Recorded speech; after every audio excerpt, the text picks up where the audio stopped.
ओम शांति। 22/3/21 की वाणी है। मीठे बच्चे, बाप को ज्ञानी तू आत्मा बच्चे ही प्रिय है, इसलिए बाप समान मास्टर ज्ञान सागर बनो। प्रश्न, कल्याणकारी युग में बाप सभी बच्चों को कौन सी स्मृति दिलाते हैं? उत्तर, बच्चे, तुम्हें अपना घर छोड़े 5000 वर्ष हुए हैं। तुमने 5000 वर्ष में 84 जन्म लिए। अब यह अंतिम जन्म है, वानप्रस्थ अवस्था है, इसलिए अब घर जाने की तैयारी करो।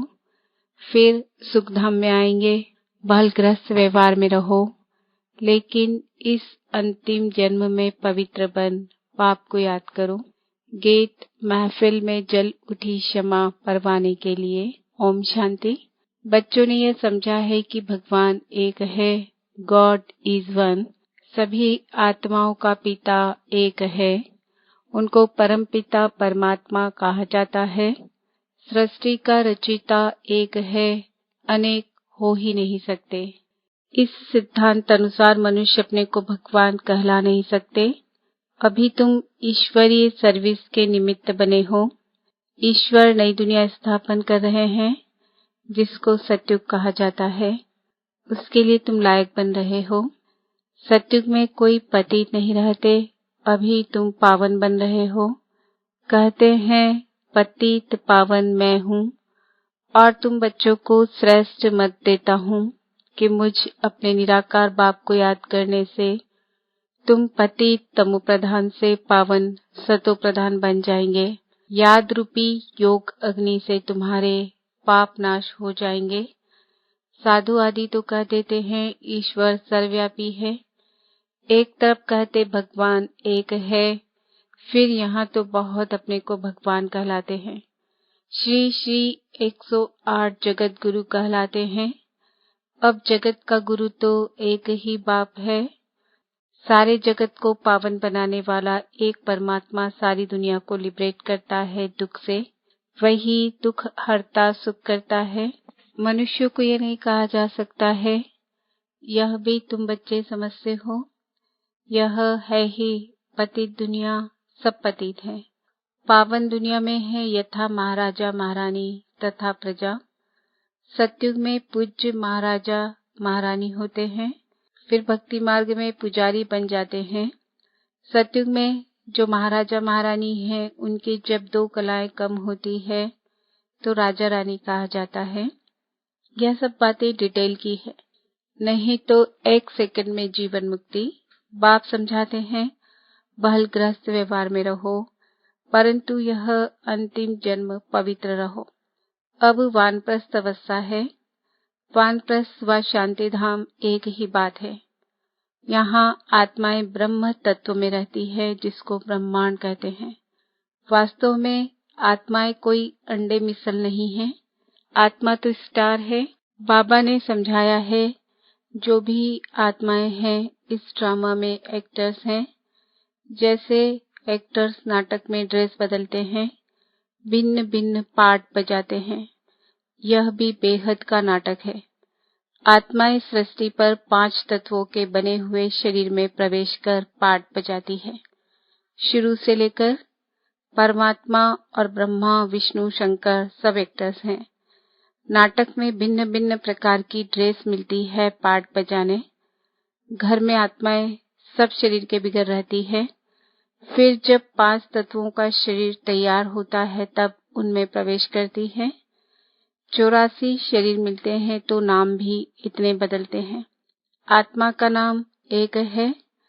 अब शिव बाबा तो है ही पतित पावन, उनको अपना शरीर नहीं है, शरीर का आधार लेना पड़ता है। कहते हैं मेरा नाम शिव ही है, भल पुराने शरीर में आता हूँ। उनके शरीर का नाम अपना है, उनका व्यक्त नाम है, फिर अव्यक्ति नाम पड़ा है। एक धर्म वाला दूसरे धर्म में जाता है तो नाम बदलता है। तुम भी शूद्र धर्म से बदल ब्राह्मण धर्म में आए हो तो नाम बदला है। तुम लिखते हो शिव बाबा थ्रू ब्रह्मा। शिव बाबा परमपिता परमात्मा है, उनका नाम नहीं बदलता है। शिव बाबा ब्रह्मा द्वारा स्थापना करा रहे हैं।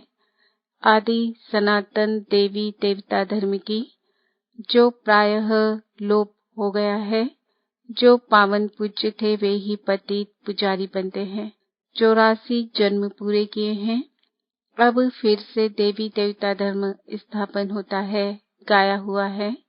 परम पिता परमात्मा आकर ब्रह्मा द्वारा फिर से स्थापना कराते हैं, तो ब्राह्मण जरूर चाहिए। ब्रह्मा और ब्राह्मण कहाँ से आए? शिव बाबा आकर ब्रह्मा द्वारा अडॉप्ट करते हैं, कहते हैं तुम हमारे हो। शिव बाबा के बच्चे तो हो ही, फिर ब्रह्मा द्वारा पोते हो जाते हो। पिता तो एक है सारी प्रजा का, इतने सब बच्चे कुमार कुमारियां हैं, उनको शिव बाबा ब्रह्मा द्वारा अडॉप्ट करते हैं। मनुष्यों को पता थोड़े ही है, बाप आकर आदि सनातन देवी देवता धर्म स्थापन करते हैं, तो ऐसे नहीं कि नए सिराते रहते हैं।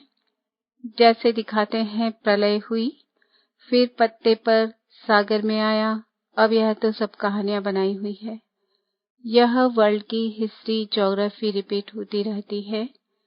आत्मा अमर है, उसमें पार्ट भी अमर है, पार्ट कभी गिरता नहीं है। सत्युग में वही लक्ष्मी नारायण की सूर्यवंशी राजधानी चलती आती है, कभी बदलती नहीं। दुनिया नई से पुरानी, पुरानी से नई होती रहती है। हर एक को अविनाशी पार्ट मिला हुआ है। बाप कहते हैं भक्ति मार्ग में भक्त जिस जिस भावना से भक्ति करते हैं वैसा साक्षात्कार कराता हूँ। कोई को हनुमान का, गणेश का भी साक्षात्कार कराता हूँ, उनकी वह शुभ भावना पूरी करता हूँ। यह भी ड्रामा में नोंद है। मनुष्य फिर समझते हैं कि भगवान सब में है, इसलिए सर्वव्यापी कह देते हैं। भक्त माला भी है। मेल्स में नारद शिरोमणि गाया जाता है, फीमेल में मीरा। भक्त माला अलग है, रुद्रमाला अलग है, ज्ञान की माला अलग है। भक्तों की माला कभी पूजते नहीं, रुद्रमाला पूजी जाती है। ऊपर में है फूल, फिर मेरू, फिर है बच्चे जो राजगद्दी पर बैठते हैं। रुद्रमाला ही विष्णु की माला है। भक्तों की माला का सिर्फ गायन होता है। यह रुद्रमाला तो सब फेरते हैं, तुम भक्त नहीं ज्ञानी हो। बाप कहते हैं मुझे ज्ञानी तू आत्मा प्रिय लगते हैं। बाप ही ज्ञान का सागर है, तुम बच्चों को ज्ञान दे रहे हैं। माला भी तुम्हारी पूजी जाती है। 8 रत्नों का भी पूजन होता है, क्योंकि ज्ञानी तू आत्मा है तो उनकी पूजा होती है। अंगूठी बनाकर पहनते हैं क्योंकि ये भारत को स्वर्ग बनाते हैं। पास विद ऑनर होते हैं तो उनका गायन है। 9वां दाना बीच में शिव बाबा को रखते हैं, उसको कहते हैं नवरत्न। यह है डिटेल की समझानी।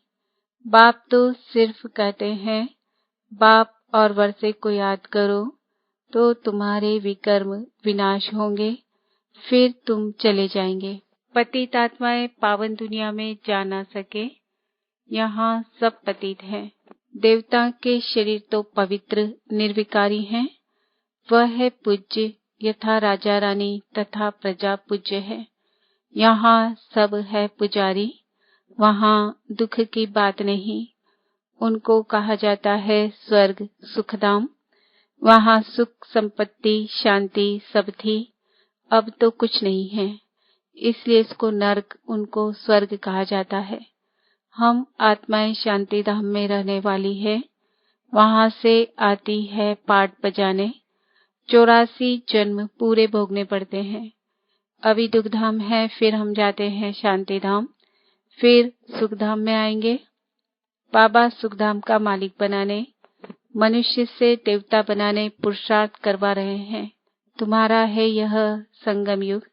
बाप कहते हैं मैं कल्प के संगम युगे आता हूँ, युगे युगे नहीं। मैं संगम युग में एक ही बार सृष्टि को बदलने आता हूँ। सतयुग था, अब कलयुग है, फिर सतयुग आना चाहिए। यह है कल्याणकारी संगम युग। सबका कल्याण होना है। सबको रावण की जेल से छुड़ाते हैं। उनको दुख हरता सुख करता कहा जाता है। यहाँ सब दुखी है। तुम पुरुषार्थ करते हो सुखधाम में जाने के लिए। सुखधाम जाना है तो पहले शांति धाम में जाना है। तुमको पाठ बजाते बजाते 5000 वर्ष हुए हैं। बाप समझाते हैं तुमको अपना घर छोड़े 5000 वर्ष हुए हैं। उसमें तुम भारतवासियों ने 84 जन्म लिए हैं। अब तुम्हारा अंतिम जन्म है। सबकी वानप्रस्थ अवस्था है, सबको जाना है। गायन भी है, ज्ञान का सागर वरुद्र। यह है शिव ज्ञान यज्ञ। पतित पावन शिव है, परमात्मा भी शिव है। रुद्र नाम भक्तों ने रख दिया है। उनका असुल नाम एक ही शिव है।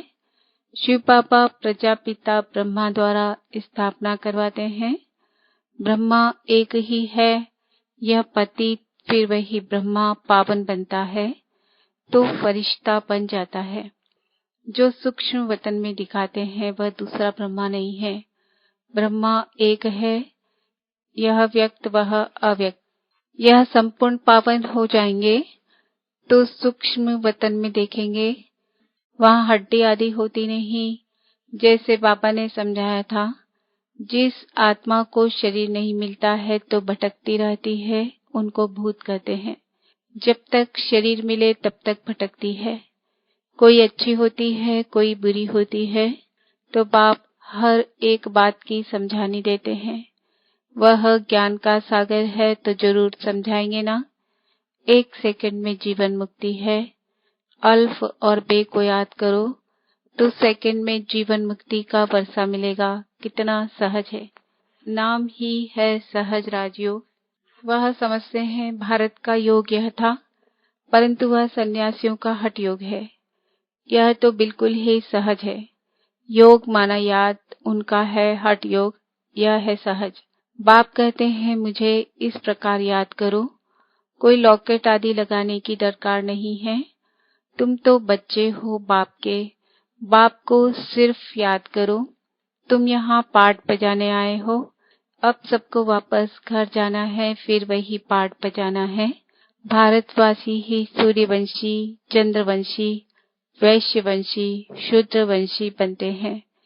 इस बीच में और धर्म वाले भी आते हैं। 84 जन्म तुम लेते हो, फिर तुमको ही नंबर 1 में जाना है। फिर तुम सतयुग में आएंगे तो और सभी शांति धाम में होंगे। और धर्म वालों के वर्ण नहीं है, वर्ण भारत के ही हैं। तुम ही सूर्यवंशी चंद्रवंशी बने थे, अभी ब्राह्मण वर्ण में हो। ब्रह्मावंशी ब्राह्मण बने हो। यह सब बातें बाप बैठ समझाते हैं। जिनकी बुद्धि में धारणा नहीं हो सकती, उनको कहते हैं सिर्फ बाप को याद करो। जैसे बाप को जानने से बच्चे को मालूम पड़ जाता है यह मिल्कियत है।